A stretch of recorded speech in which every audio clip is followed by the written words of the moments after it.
Welcome to the NBAV podcast.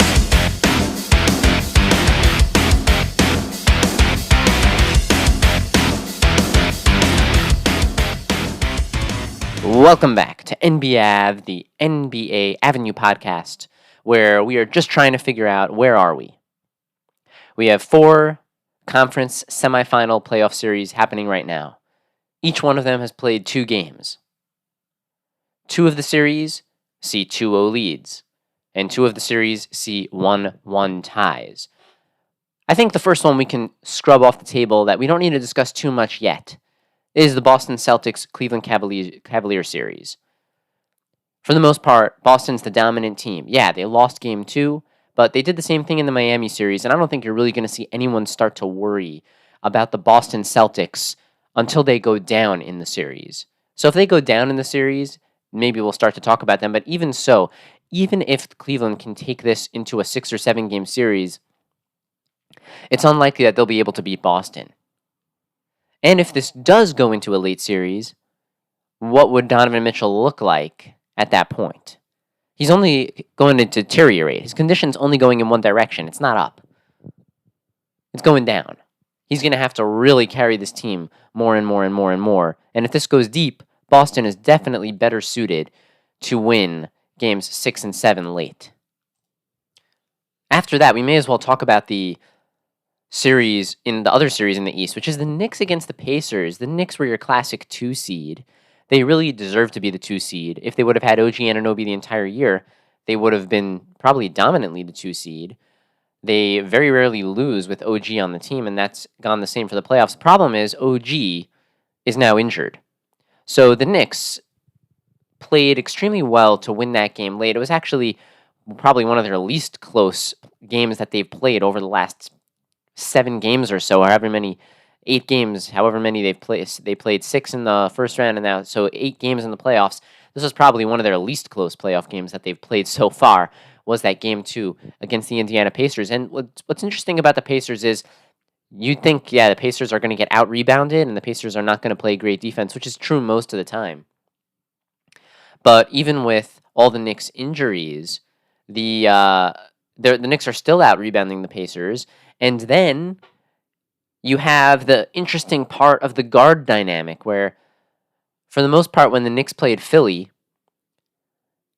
was defending Brunson with Oubre. They were throwing longer guys like Batum, having part in it, and the Knicks were making his life, Jalen Brunson's life.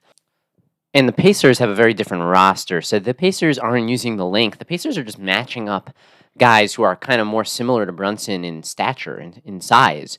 So they have Nembhard to throw at him, and then they have the player who's been the most effective guarding him so far, which is TJ McConnell.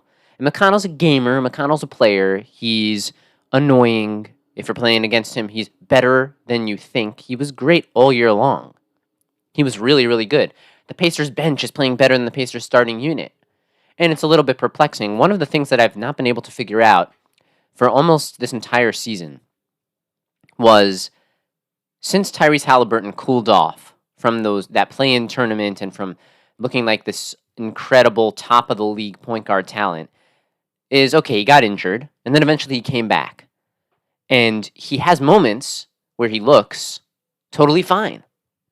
There's nothing that you can see from the way he's playing that would indicate that he's not healthy. But he's not having the same impact. Now, he's not a guy who forces his footprint on the game. I've heard him being described as a classy point guard. He's a classy point guard. He doesn't have to get all the points, take all the shots like a lot of guys do today. He's willing to give up the ball, to set up his teammates, to make sure they get a good shot on every possession. That's his job. That's really the job of a point guard. But many point guards today are more of the 2 guard. They're more of scoring guards. Tyrese Halliburton doesn't really need to do that, but the question is, if he's fine, if he's physically fine, why is he not doing more? And that's a question for them, and that's a question for the Pacers. Now, currently, the way the Pacers have made it through the playoffs is they are just waiting for the other team to get injured, and then they're moving forward. So that's what happened with them against Milwaukee.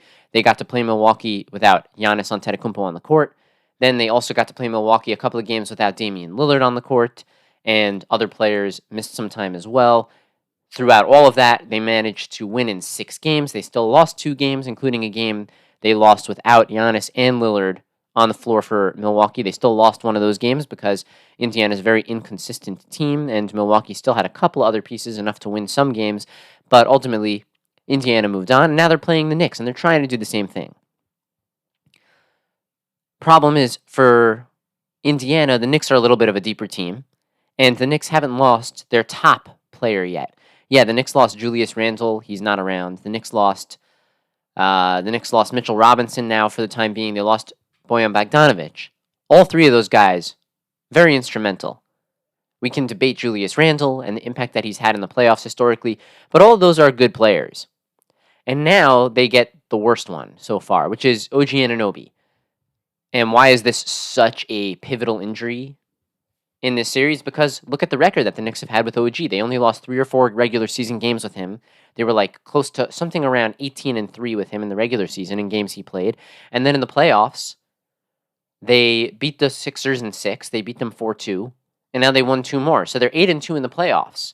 So if you put his record together, it's something like 20-5 in games that OG Anunoby suited up for the Knicks. They almost never lose. They win 80% of their games. That's the same type of record the Celtics boasted during the regular season. The Knicks, with OG Anunoby, have Celtic-like dominance over their opponents. But now that OG Anunoby's probably not going to be there for a little while, at least. And I should really look up the injury because we've had a little bit of time, so perhaps there's a little bit more news on the OG Anunoby injury, and I'm just typing this out as I'm talking. Let's get this injury update just to see, but almost certainly he's not going to be around. He's out for Game 3. They're listing Jalen Brunson as questionable. I'm sure he's going to play, but once OG is able to come back, the Knicks will be set. But the Knicks are going to be doing this next one without him. And without OG Anunoby, they're a different team because they're missing a steady force on offense and an incredible force on defense.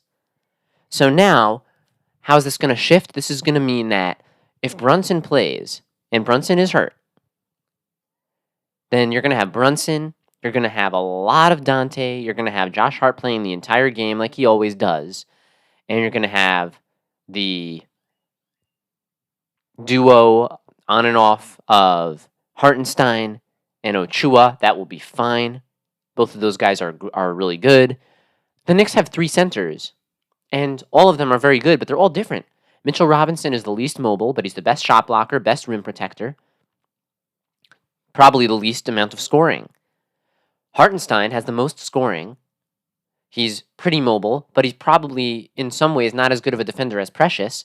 Precious is the most mobile. Precious can put the ball on the floor a little bit and dribble and move, which is kind of useful at the end of ball games when you're looking to run out the clock, and you're able to put the ball in his hands and he can actually dribble it up the court, unlike a lot of centers where when you're worried, when they dribble the ball up the floor and they are about to pass, are they going to throw the ball away? Are they going to turn the ball over?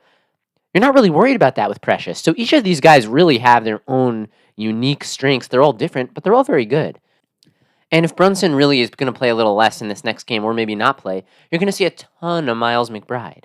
It's going to be a Miles McBride game. And it's not like the Knicks don't have pieces to run out there. The Knicks still have a good team, and the Knicks still have guys who know how to play well together. If Brunson is there, Knicks will have a good shot to win no matter what. If Brunson's not there, the Knicks will still have a shot. Just won't be as good. But when you're playing a team like Indiana, the good thing is Indiana's been an up-and-down team the entire year. They've been an inconsistent team the entire year. So even if OG doesn't play over the next 4 games, and the Knicks lose a couple and win a couple, which is basically the way the Pacers are the entire year, is they win a couple, lose a couple, they're not a consistent team, then that'll be fine for the Knicks. The Knicks don't need to win the next 2 games. They can win 2 of the next 4. Frankly, they can win 2 of the next 5. I don't want to go to a Game 7 if I'm a Knick, but the Knicks just have to play consistent basketball to the best of their ability, and they'll probably go every other game from here out, even if OG's not there. I'll tell you this much, if they win game 3, then that's pretty much all she wrote on the series. If they lose game 3, then hopefully you get some people back for game 4. Or maybe for game 5. Either way, the Knicks are still in a great position right now. Because you're playing a team that's not a dominant team. If this was against Philly and OG went out, you'd be really, really, really worried. But with the Knicks up 2-0 against Indiana, it's a different story. Indiana's not as good as Philly. I think that much is pretty clear. Then, we go to another series. You go to Minnesota, going up 2-0 against the Nuggets, and their last game was like nothing I'd ever seen in my life. It was the first half of that Denver Nuggets-Minnesota Timberwolves game was the greatest defense in a half of basketball that I've ever seen. Ever. Jokic turned the ball over 4 times. Jamal Murray was like 1 for 10. They became completely unhinged. Michael Malone, the Nuggets coach, tried to make a statement in the first quarter. It didn't do anything. Jamal Murray throwing stuff on the court. They're unhinged. The Timberwolves broke them. And now the Timberwolves are taking this home, and they're going to attach a nitro booster to their back, and they might sweep the Nuggets. This is unfathomable beforehand. And suddenly the Timberwolves have unlocked a level of defense like I don't think we've seen in 2 decades. And if anything, they're playing even better defense, perhaps the best defense ever, because this is in an era where the 3-point shot is paramount. And they're defending the 3 and the 2. And in an era where 3-point shots are made almost every play.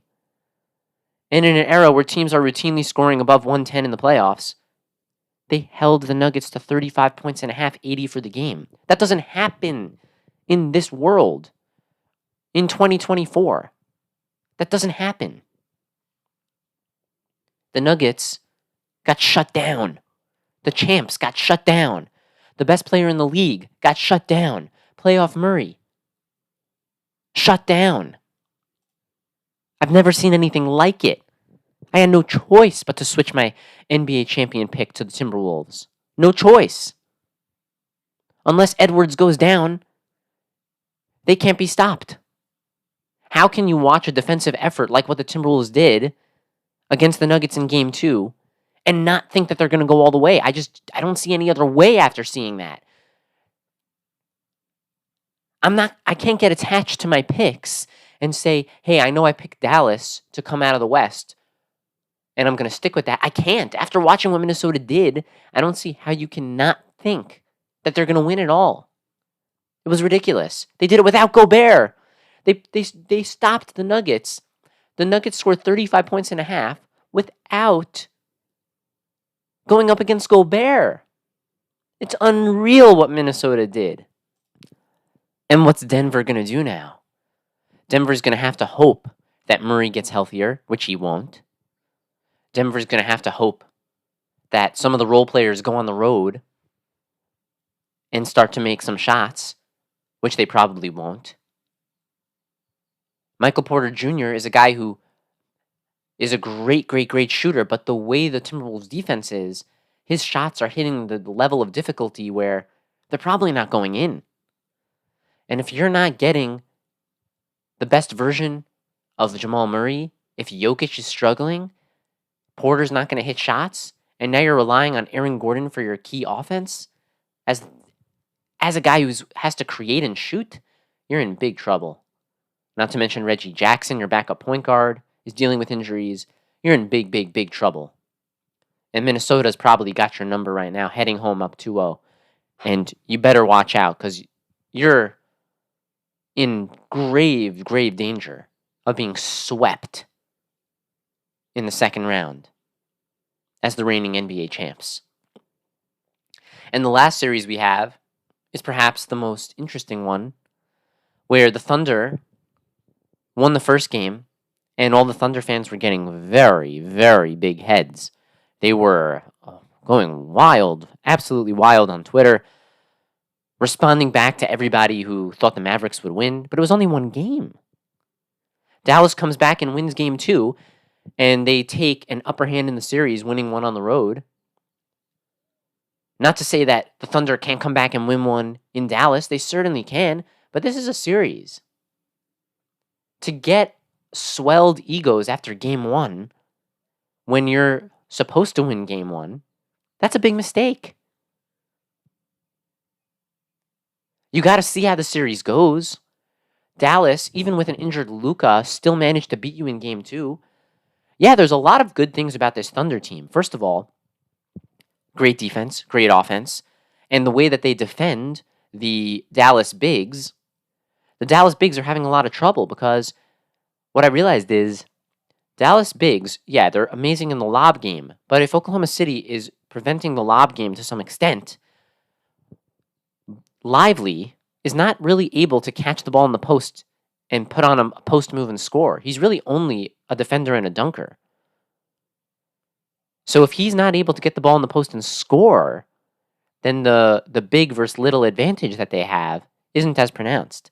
Gafford doesn't have such great post moves. These guys are really lob threats, offensive rebound threats, but they haven't been able to score like I thought they would. Also, what the Thunder have to their advantage is there's a lot of plays where they're able to just drive and score. Jalen Williams, J-Dub, had several plays last game where he drove down Broadway and just got to the hoop and dunked. Gilgeous-Alexander is extremely steady. They have health on their side, whereas Dallas doesn't. You haven't seen the best Kyrie Irving so far in this series. So it's really fortunate that the Mavericks got to tie this one with an injured Luka and without the greatest version of Kyrie. Gafford is dealing with some wrist issues. So the Thunder have the health advantage, and the Thunder have been making a tremendous amount of three-point shots. So this is going to continue to be a great series. Dallas is going to take it back home now, and it's really going to come down to how tremendous Luka can be, how Kyrie can come back at home. Will we see Hardaway continue to be hot? He can flip a series. Hardaway himself, if he's on, he can flip a series. And then what we're seeing is Dallas is moving a little bit away from the direction of always going big and a lot more in the direction of going small. They're relying a lot on P.J. Washington and Derrick Jones Jr. for offense and defense. And it's making the series very interesting. And we're in for a long haul in this OKC versus Dallas series. It might be the only series that really goes long. It's possible. Might be the only series that can go 7 games here. So what I look for moving forward, the Knicks to play hard no matter what. Even if they lose game 3, they're in position to win the series. Boston, I wouldn't worry about them. Denver in big fat trouble. We're going to see if they can summon a Herculean effort to turn things around and take game 3. And game 3, we'll see if Dallas can move ahead of the Thunder and get their second straight victory, even when dealing with some injuries. You can follow the show at NBAV. That's NBA Avenue. We are up over 1,100 followers on Twitter, so continue to follow us there. As always, you can reach out to the show at nbavenue@yahoo.com. As always, we're your source for a great time every time, and until next time, we are out.